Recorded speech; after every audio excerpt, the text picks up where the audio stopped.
All right, so this review is going to be kind of off the wall because this gas mask is kind of one of those where that I have where really I don't have a lot of information about it, mainly because the design um, is based off of another mask, whereas that too I don't even have a lot of information on.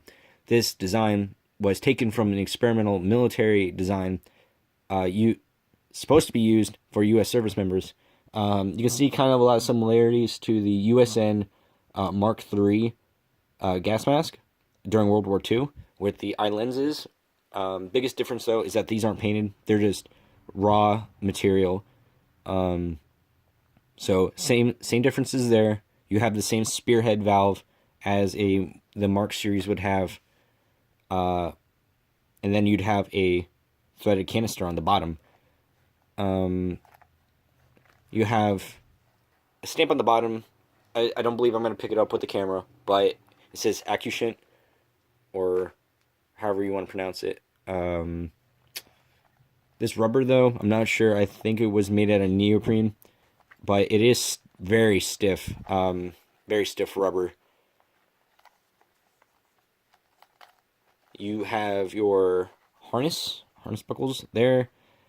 So there's like two ways these harnesses are retained. Is that the mask itself has slits where the harness would thread through, and then you have the buckles themselves. Biggest thing that I like though is that the harness is elastic, not rubber.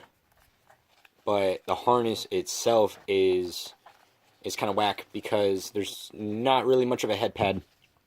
In fact, that's kind of your head pad right there. Looking inside the mask, if I can get it.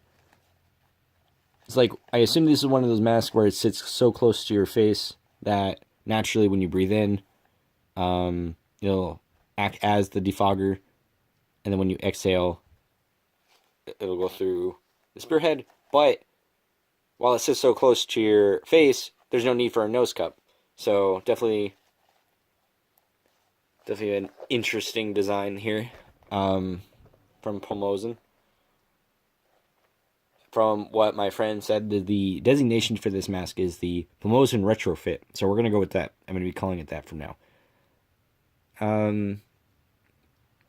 But the military, I can speak on the military experimental design. The military design is basically the same, only some Navy variations or aviation variations would have a hose, very long hose, coming out to a filter or air supply.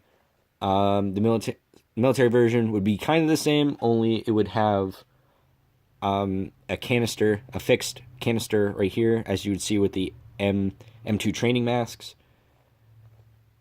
The whole facepiece would be the same though. That, however, I have never seen a actual example of those. This is the only one I've actually seen. After I bought this, another one appeared in the market, and my friend actually acquired it. This one, fortunately, is going to him, so you can research it and study it. So I wanted to do a quick review on it before I got rid of it. So I'm just going to do some close-ups on it for anybody who's actually interested in the design.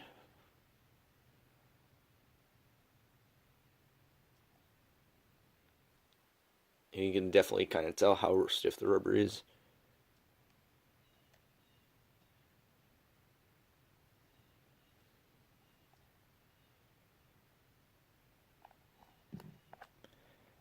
Regarding date stamps and any other important stamps that may be on this mask, there are none, other than the fact that it's stamped Accusant. I looked inside the mask. Unfortunately, there is none. None on the harness or anything, or behind the spearhead valve. There's stamps on the spearhead valve. Let's say 740. 7-40. But that doesn't, I can't use that to relate to the mask itself. This is probably when the spearhead valve was manufactured.